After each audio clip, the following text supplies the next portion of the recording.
Hello all, welcome to Ambari Cloud YouTube channel. Today I will be presenting Iceberg hidden partitions. Okay, what are Hive partitions, Iceberg hidden partition, Hive versus Iceberg partitions. Then we're going to discuss about Iceberg partition evolution and of course demo. Okay, what is partitioning? So it's a data engineering technique that improves the query performance by organizing rows into groups, so which enables the efficient filtering. That means all related data co-located. So that means the related files are in a particular directory. In Hive, data is partitioned using designated columns, resulting in a separate partition for each unique value. For example, if you have a sales table, then it can be partitioned by year, month, along with the location of the sales, right, which is a state, or maybe city too, right, if you want to do partition by city. So, for example, partition can be YYY and state, or maybe it can be state YYYM. If you want to do by state, then within that state you want to year, month, or for a given year and month, and then state 1, state 2, state 3. You can do partitioning like that. So what are the designated columns? That means these are the columns. Let's say you have a sales date, but sales date has a year, month, and a day and time. But if you want to do partitioning in Hive, you have to have these designated columns. Like for example, here in month, and even though they are derived from the sales date, but they have to be a separate columns in the table is part of table DDL. That's what we call designated columns. Okay, so let's look at the Hive table, the Hive table DDL, right? So you have a table, and whatever order Hive table. Then if you look at, you want to partition a column, that column has to be part of your DDL, even though you have an order timestamp column, but you need to store order date, order hour, these two values part of timestamp, but still you need to have these two columns if you want to do partitioning, right? And so if you look at here, order date and order hour and state column. So this is how we go. Then most important thing with the Hive, you have to use these partition columns in your where class, like this, for example, order date, order hour, and state. I mean, it doesn't have to be in the same order of what you have, right? But those columns and the format of those columns should be used properly in our where class. So Hive SQL query should include the partition key in the where class to optimize partition pruning. And failure to include any partition key, including its format. I mean, the where class may not be throwing an error if you have a bad format, right? I mean, I don't want to say bad format, different format, right? It will execute, but it will ignore the partition pruning. That means your end users should know your partition key, and your end user should know the format. Right? Here YYMMDD, right, format. So otherwise, the partition pruning will not be happening. So you should, and then if you want to add additional new column, part of your partition key, you have to modify your DDL. Now, if you want to change the partition key order, you have to rebuild the table, right? And let's say if you want to add one more column, alter the table, then rebuild the table with a different partition. Or if you already have that column, right? Let's say you want to do customer ID as part of your partition key, you have to rebuild the table. There is no alter, right? So remember that. So key is the partition key, end user should be aware of the partition key. That means end user SQLs or application should use proper partitioning key information in the where class. So then only we can do partition pruning. And then we call these as a designated columns. Okay. So what are the challenges with Hive partitioning? As I mentioned already, readers need to understand, right, partitioning and take extra step to use it effectively. And if they're not used properly, right? And then then it may cause errors, and particularly when you have multiple column. And changing partition schema in Hive is difficult because it requires modifying every query to accommodate the new table structure, right?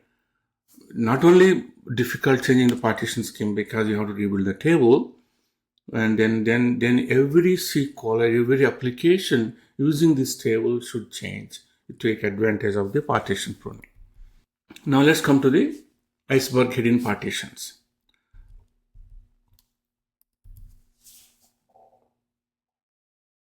So what Iceberg did is, instead of designated columns, they went to the declarative mode, right? So you don't have to have a year column in your table. You don't need to your month column or day column in your table. All you need is a timestamp column. But you can declare, right? It's part of your partition key. So when you are writing a query, you don't have to use your partition key part of your where class, because your manifest list, manifest file, it will have the partition range information, and then it will automatically take care of your pruning. So you don't have to, the user don't need to know the exact partition key information, then they can write. That means whenever you change a partition key in Iceberg table, we don't have to change application sequels. So here, if you look at, we have only order timestamp, but you can declare year. That means you can extract the year. You can do month. You can do day. You can hour. So you can see here, this is a declarative. Then the end user simply give timestamp column value and whatever the time date, and then behind the scene, the hidden partition concept, which is basically in a manifest list and manifest file, it will have the range of your partitions. Then it will know based on your where class exactly goes to which directory to read, which files to read. Okay. So automatic query optimization, right? So when you run a query, Iceberg automatically translate data fields into partition filters, because in our manifest list, it maintains the min-max values in metadata layer. Then it ensures only relevant partitions can significantly improve the query performance, of course, right? So definitely partition pruning will improve the query performance. But when you have a partition Iceberg table, then it automatically identifies the filters partition, because it maintains min-max value of each partition in manifest list file. Further, Iceberg allows you to do schema evaluation, right? Part of like you can alter table, add new column, drop a column, all that stuff. But you can also do partition schema evaluation. That means you can modify your partition key. You can add a new columns. You can remove your column in the partition key, right? And then once you change it, you don't have to change your sequence. But in Hive, whenever you change a partition key, those keys has to be there part of your table DDL. Then you have to rebuild the table. So since users aren't exposed to the physical layout, queries written for the old schema will still work with the new one. Okay. So Hive partitions, explicit partitions are defined as a separate columns in the table schema. Every write operation needs to specify the partition values. Of course, when you write, you need to have those columns. Manual partition value management. Users are responsible for creating and managing partition values. This can be error prone for complex data. That means, you need to have a year column, month column, day column, or whatever your partition key. Important. So that means your insert statement should have those. The partition evaluation is very difficult and expensive, time consuming, or we have to rebuild the entire table. Query filters. Query need to explicitly specify filters on the partition columns to access specific data. So if you don't specify your partition keys in your where class, then it will not be doing the partition pruning. And hidden is a declarative. So see the difference between explicit versus declarative. Partitioning is different to the expression that tell Iceberg how to derive partition values at the right time. So you don't have to tell year column or month column, day column. When you insert into your timestamp, automatically it derives. And user don't specify partition values during writes. So you don't, because since you don't have those columns explicitly in your DDL, so you don't have to define, you don't have to use for writing. Then when you read, right, because the manifest list has the min max value, then it automatically does the hidden partitioning. And then Iceberg allows you your partition schema evaluation is more flexible. And user don't need to be aware of the partition schema when writing queries. Iceberg automatically translate query filters into partition filters for efficient. Okay. In essence, Iceberg simplifies the partition management by automating tasks and offering more flexibility compared to Hive manual approach. Okay. So see the difference here. In Hive, you have to have all those columns as part of whatever your partition key required. But in Iceberg, it's a declarative. Okay. Let's talk about partition evaluation. So let's say you have a table initially, by year. Then later you want to do, by month. You can do that. You can simply alter the table. Now you have a month 1, month 2, month 3. Then you maybe, let's say we want to decide by date. You can do that too. So it's simple alter schema. Then when you change this partition schema, you don't have to change any of your sequels. It is just managing your co-location of data in a differently. So that way you want to improve the performance. You don't want to keep all files in one directory. And as number of files are increasing, you may want to do from year to month to date, right? Depends on how your data growth happening. Okay. Let's do the demo. Okay.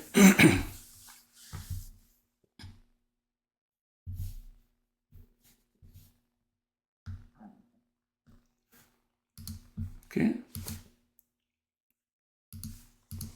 So I'm going to standard Spark session, then I'm going to have a database, and then I'm going to create a Hive table. Right here, I'm creating a Hive table in a ORC format. Doesn't matter ORC or Parquet.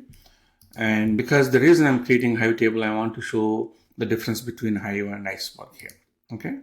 And then here we are partitioning by date and our column and state column here. Then I'm going to insert some data, right? And then we're going to query Hive table. Okay. So it's typical Hive data here. Now let's create an Iceberg table. Okay. I'm order underscore H is a Iceberg table. Okay. Then I have another customer table because I want to show joining of two Iceberg tables, how partition pruning happening. Customer table by state, here by year and state. Okay. So as always, we check the metadata location of my order table here. Then we're going to insert some additional data into each table, order table, and then more data into customer table. Okay. So different states. Okay. Now let's query Iceberg tables. Just make sure that we have correct data. Okay. Yes, we have, the proper data is there. Just check the files. Okay. So now if you look at here, order, year, and state, this is how the data is distributed. And customer, right? Customer by state. Okay. If you look at the state and then here and state. And remember, these are declarative columns, not fixed columns. Particularly, the year is a declarative. Okay. So let's open the Spark session. Okay. Okay, let's query the order table. Okay, so I queried the entire table. Okay, let's look at the Spark session here. Now, it reads all the 12 files and 12 rows, right? So that means because we're doing the entire table scan. Okay. Now let's look at here, order ID equal to 10. Now in Hive, if you run this procedure, this query, then it should be a full table scan. But here, I'm using order ID. I'm not giving any year or state column here, right? And then it should do partition pruning. Then you may say, okay, you're using a where class of 110, order ID equal to 10, and since then manifest list maintains min max value of the columns, it knows. Yes, definitely. Okay, let's go here. Okay, so it reads only one table here and one row, right? So that means it's doing the exact only one table. But in Hive, if you do that same thing, it's going to do all columns. Sorry, it's going to all files. Okay, so another 2 rows. Okay, query number 49. Let's go to query number 50. Now it is reading 2 files, then 2 rows. Okay. Okay, now let's look at again, this we already did the entire table. Let's go to the customer table, right? Maybe we'll do one more time. Okay, I should have cleaned that. Okay, now again 12 tables, 12 files. Let's look at the customer ID in the customer table. Okay, one file, right? Because we are looking at California data. Okay, now let's look at the Hive. Now let's run the entire table on Hive. Okay, so I have my data here. Okay, and let's look at, okay, it read all the rows, all the files, and okay, it's obvious because we ran the full table scan. Now let's view the order ID equal to 10. Okay, so I have 2 rows, right? In Iceberg, right, it should be reading only 2 files, but in Hive, it's reading all the files because I have not given the partition key. So it's doing a full table scan. Now let's give the partition key here. Okay, so again 2 rows. Remember, we have without partition key, it executed on all 22 files. Now look at it, read only 6 files. That means the partition tuning is happening if you follow the exact format of the where class, right? The partition key in our where class. So if you look at the, right, you see the difference, right? In the same order equal to 10, right? Let's go to here. Okay, same Iceberg table. Okay, now go back here. It is only 1. So the hidden partition. So you don't have to give a partition key in your where class. Even if you give a partition key in where class, but still, it knows exactly which partition to it need to go, and then basically manifest list, manifest file will describes the min max value of partition. Then, so that is the key, right? So in Iceberg, to know, right? They don't have to, right? Because the hidden partition will be taken care of. Then let's say tomorrow, if you add one more key in our partition, but Hive user has to modify this code. But Iceberg users, they don't even describe, right? So you look at these are same, right? And then both are doing the partition pruning. Now let's do a joins. Okay, so here I'm joining customer table and then order table with the customer ID, right? So let's see. Okay, since all the tables are joining, we are joining the customer ID equal to customer ID. That means all files, right? It makes sense. 11 files, 12 files here. Okay, then let's use here. I'm using a timestamp column and then Michigan State. Okay. Now let's go to here. Now it's doing a pruning on order table. Of course, all the customers here because, right, I'm doing, there is no filter condition in the customer table. We only customer ID equal to customer ID. then there. And it's doing a pruning on order table. Okay. Now let's look at here, just opposite, right? We will be using customer ID, then all the files here.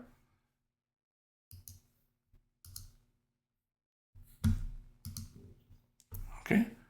So the customer ID, the pruning happened on the customer table, only one row, then exactly it goes to the order table. That's why then one file at that. Okay. So this is how a partition pruning happening in Iceberg. So it's basically hidden partition. You don't have to be aware of what is a partition key. Now let's do how to alter a partition. Okay. So we as of now we have a partition based on year. Now let's do month. Now if you look at here, I'm going to get the month value from my timestamp column. So I'm going to alter. Okay. Now let's describe the table, right? And then if you look at here, partition, right? Initially year, state, and month, right? So maybe you can, then if you want to, you want year, month, state, you can change the ordering, right? Okay, so let's run it. Now if you look at, okay, still there is no month column, month part of your files structure, because we just altered the table. Now let's insert some rows. Again, there's no change in your insert statement. Okay, because just because you add another partition key in Iceberg doesn't mean anything to your insert statement, because it's a declarative, right? Okay, now let's look at, right? So here, now here, these are the old data, right? Year, state. Now, but when you come to here, right, then we add a month. And now look at the directory structure: year, state, month, right? So now then you added additional keys, and then you can, doesn't matter, but your where classes are same, no change, right? And then you can use, right? Let's go to here. Still is happening partition pruning here. It's reading only one file. Okay. Now the issue we see here, right? So the directory structure of some files are in one format, and the directory structure of another files are in a different format, because here we have a month. So generally when we do partition schema evaluation, right, it's recommended to do a file rewrite. Okay, it keeps the old files as it is, but it's going to do rewrite. Then it improves your query performance, because you're going to do rewrite, and corresponding data. Let's say you already have a month data in every file, then these files, right? Now we will add month also here, then it improves the query performance. Okay, now let's run the rewrite. So here the table, then I'm just rewriting, the 12 files become 4 files, right? Now let's run. So now all the old files, now we will have all the new files. Remember, look at this one, all the old files are still there. Okay, the reason they are still there for time travel, right? Then these files data is rewritten, because we are combining all the files into big files. Now it knows each file year. Now it is rewrote into, right, year, state, and month. So now with this rewrite, the partition pruning improves, even the performance of Iceberg is even better, right? So then let's say when you do expire, eventually these files are gone, right? So the recommended best practice is, whenever you do partition key change, partition evaluation, right, you make sure rewrite the files. This is how we learn. Okay.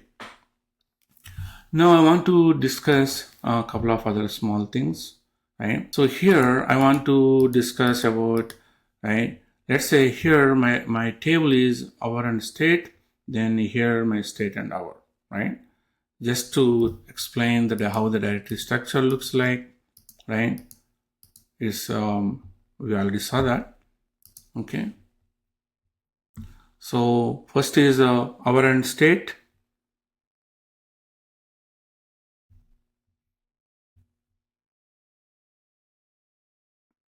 Let's insert. Okay. So that is our end state.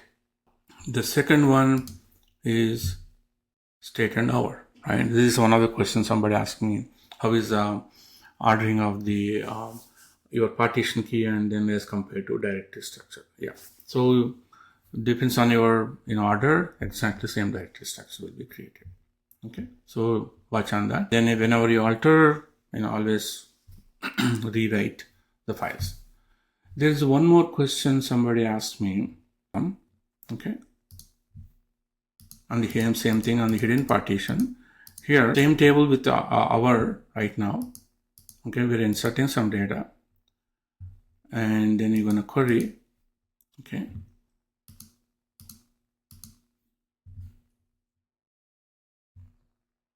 Okay.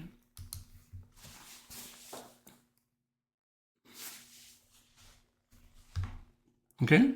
So here, if you look at, see the order timestamp, right? I'm going to cast as a timestamp here, right? See the difference, right? But it's still, irrespective of your where class here, right? Equal to or greater than, less than, whatever qualifies, right? It still does the hidden partition. Now let's do that. Okay. Let's open this Spark session. Okay, now let's run this guy here. Okay, I have some data. Okay, let's go here. Now it's read 8 files because it's greater than, right? Now let's do the equal. Okay, so I have only 4 rows. Okay, it read only 4 files. Previously, it read 8 files because it has 8 rows. Look at the based on. So, but still, right, it's doing the partition pruning. And then, yeah, so when you do timestamp, or it can be just, right, you can also do 00, right? Okay, so, or let's try this one here instead of that. Greater than. Okay, so now look at how much data, because a lot of data here, right? Now let's get in that. Yeah, 19 files, right? So, or then, right, some timestamp. Okay, let's change maybe 39, maybe less that. Different rows, right? So, maybe 51, let's try. Okay, now let's go to here. Okay, 8 rows. Okay, 8 rows. So, if you use just year or just month, you can cast it month, or right. Give me all the data. You can even use a function, hours function, and then find the values, right? You can, but it does this partition pruning. So hidden partition is, the one of the best feature of Iceberg. And then the reason we do partitioning to organize related data together. We don't want all the files of the entire billions of rows table in one directory. Then yes, definitely the list improves the performance to keep all related data together. And if you have an issue on a partition key or it's not sufficient, then you can alter easily, right? But best practice always is, once you change the partition key, rewrite the data files. Okay, so this is how Iceberg partitioning works. Okay, so if you have any questions, reach out to me, askonapal@ambaricloud.com, then my YouTube channel, Ambari Cloud YouTube channel. Okay, thank you all.